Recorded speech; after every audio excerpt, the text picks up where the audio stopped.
हाँ जी देवी और सज्जनों, स्वागत है आपका प्रोभाषा की वोकैबुलरी क्लास 1 में। आपको पता है वोकैबुलरी में मेरा फेवरेट वर्ड कौन सा है? रूट। क्योंकि जड़ ही वो शब्द है, जड़ ही वो फाउंडेशन है जिसके ऊपर खूबसूरत पेड़ उगते हैं। फिर उन पेड़ों पे डालियाँ लगती हैं, उन डालियों पे और छोटी छोटी डालियाँ उगती हैं और उन पे नए नए पत्ते उगते रहते हैं साल दर साल, है ना? इसी तरह भाषा में भी इम्पोर्टेंट रूट्स होती हैं। अगर हम वो सारी इम्पोर्टेंट रूट्स जान जाएं तो उससे रिलेटेड बहुत सारे वर्ड्स जान जाएंगे। उसके बाद हम डिफरेंट कैटेगरीज ऑफ वर्ड्स को सीखेंगे, ठीक है? और फिर हम डेली एक वर्ड ऑफ द डे भी सीखेंगे। हाँ, तो शुरू करते हैं। आज की फर्स्ट रूट है ऑल्टर। ऑल्टर का मतलब कि कोई चीज़ को चेंज करना, बदलना, या फिर कुछ और, लाइक अनदर, समथिंग एल्स, वो होता है ऑल्टर। तो इससे रिलेटेड 5 वर्ड्स और उनके सिनोनिम्स और एंटोनिम्स हम आज करते हैं, ठीक है? Synonyms and antonyms. तो ऑल्टर से पहला अच्छा वर्ड है ऑल्टरकेशन। ऑल्टरकेशन का मतलब झगड़ा, है ना? इसके बारे में तो सबको पता है ना? है ना? सब उतारू है ना झगड़ा करने के लिए? नहीं नहीं, मेरे बच्चे सब बहुत अच्छे हैं, है ना? बच्चे मन के सच्चे। ओके, मिस्टर इंडिया का गाना याद आ गया मुझे, है दिल के बड़े सच्चे बच्चे मेरे बच्चे। है ना? ऑल्टरकेशन मतलब झगड़ा, कोई एक हीटेड आर्ग्यूमेंट, क्वारल, कन्फ्रंटेशन, है ना? डिसएग्रीमेंट हो जाए किसी से, तो वो ऑल्टरकेशन है। सो ऑल्टर वर्ड जो है मतलब कुछ बदलाव, कि पीसफुल सिचुएशन है उसमें बदलाव हो गया, वो एक डिसएग्रीएबल सिचुएशन बन गई, लड़ाई झगड़े वाली सिचुएशन बन गई, ऑल्टरकेशन। उसका एंटोनिम फिर ऑब्वियसली क्या होगा कि वापस से जब पीस पीस बरकरार कर दी जाए, शांति हो जाए, तो फिर आप क्या कह सकते हैं उसको? Concord, something which is in agreement और इन हारमनी, या something which is congenial, reconciliation, ऐसा कुछ हो, है ना? So that is altercation. Right, so the next word is altruistic, है ना? altruistic जैसे कि दिलदार, है ना? अरे घर कैसा भी हो यार, दिल बड़ा होना चाहिए, है कि नहीं? ये बहुत ज़रूरी है। तो ऐसा इंसान जो जेनरस है, फिलैंथ्रोपिक है, ये सारे सिनोनिम्स हैं उसके, है ना? फिलैंथ्रोपिक हो गया, जेनरस हो गया, मैग्नानिमस हो गया, है ना? And then someone who's charitable, जो दान पुण्य का काम करता हो, जो दूसरों की सेवा में हो, है ना? तो देन समवन हुज सेल्फलेस, जिसका अपना कोई उसमें उद्देश्य ना हो, अपना कोई एजेंडा ना हो, सेल्फलेस इंसान, है ना? जैसे मेरे पापा, पता चला कोट पहन के गए और वापस आए तो सिर्फ शर्ट में। कोट कहाँ गया? अरे बेटा उसको मुझसे ज़्यादा सर्दी लग रही थी, वो सड़क पे बैठा था, मैंने उसको कोट दिया, दिलदार। कि बस दे दिया, ठीक है कोई बात नहीं। तो कर भला होगा भला, है ना?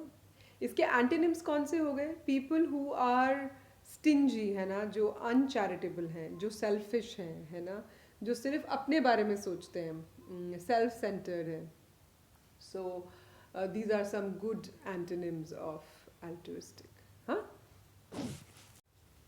Right. So the third word is alternative, है ना? Alternative क्या होता है कि जैसे कोई दूसरा रास्ता, कोई दूसरी चॉइस, है ना? What is the alternative? इसका दूसरा रास्ता क्या है? जैसे कि एक प्रॉब्लम है तो उसका ऑल्टरनेटिव सोल्यूशन क्या हो सकता है? तो जैसे चॉइस, इसके सिनोनिम्स हो गए, सिनोनिम्स में सब्स्टिट्यूट, है ना?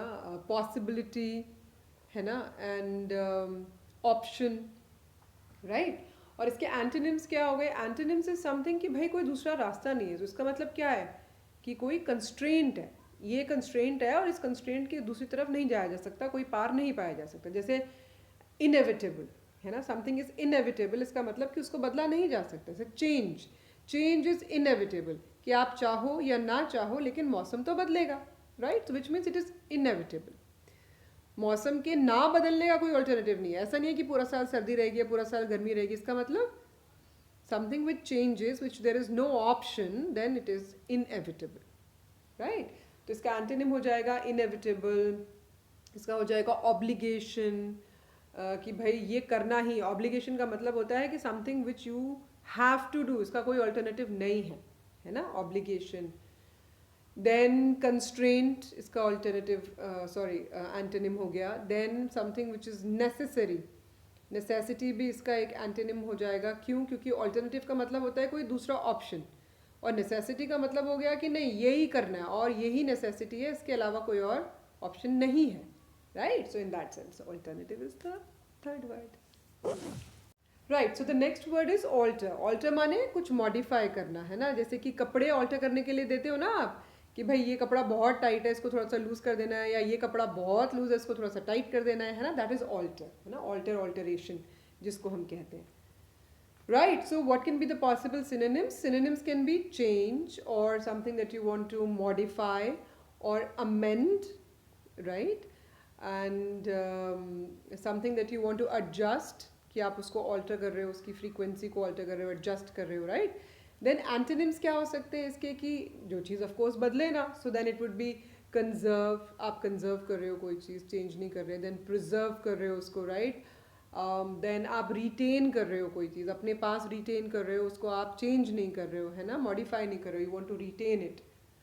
सो that is an antonym. Then maintain कर रहे हो, you don't want to alter your, let's say for example the colour of your car, you want to maintain the same colour, right. So then आप change नहीं करना चाहते उसको, so that is maintain. जो last word है सब ऑल्टर्न, ये थोड़ा सा अलग वर्ड है. ओके, सब ऑल्टर्न में ये रूट मैंने थोड़ा सा जब चेंज करके किसी और पोजीशन पे लग जाती है, तो देखो मतलब वही होता है. सब ऑल्टर्न मतलब जैसे थोड़ा सा कोई जूनियर रैंक में, कोई सबऑर्डिनेट, है ना. और सब ऑल्टर्न का एक और मीनिंग भी होता है कि समथिंग विच इज़ पिक्यूलियर, कि जैसे सारे जनरल से हटके कोई एक अलग पर्सपेक्टिव, सब ऑल्टर्न पर्सपेक्टिव, कोई एक अलग दिशा, है ना. तो दैट इज सबऑल्टर्न. तो एक मीनिंग जो जनरल मीनिंग है वो ये होता है कि जैसे किसी की रैंक जैसे लो होती है, जूनियर हो गया, लोअर रैंकिंग हो गया, इंफीरियर हो गया, है ना. देन इसके एंटोनिम्स कैसे हो जाएंगे? सुपीरियर, है ना. इंफीरियर का एंटोनिम सुपीरियर, कि कोई हाई रैंक हो गया, है ना, कोई बॉस है, कोई लीडर है. तो सबऑल्टर्न का then it would be something which is universal, क्योंकि अगर सब ऑल्टर्न कोई चीज़ स्पेसिफिक है, कोई खास है, कुछ अलग है, तो कोई चीज़ जो यूनिवर्सल है वो उसकी ऑपोजिट हो जाएगी, है ना. यूनिवर्सल वर्सेस सब ऑल्टर्न, है ना. सिंपल, देखो समझ के करेंगे ना तो सब समझ आ जाएगा. तो ऑल्टर, आज की रूट क्या थी? ऑल्टर मतलब चेंज या फिर समथिंग एल्स, राइट. हमने ये सीखा. तो अब आज का वर्ड ऑफ द डे क्या है? ए से ही कुछ लेते हैं अच्छा सा वर्ड, जैसे कि एफेबल. एफेबल का मतलब होता है something someone who's very friendly, है ना. affable, amiable, amicable, है ना. so these are all words which are related to someone who's very friendly, है ना. जैसे कि मैं और आप फ्रेंड्स है ना. so like that. so I hope you like it. फिर मिलेंगे नेक्स्ट फ्राइडे एक न्यू रूट के साथ. मेरे साथ रटना नहीं है, समझ के सीखना है. समझ के सीखेंगे, लंबी रेस का घोड़ा बनेंगे, राइट.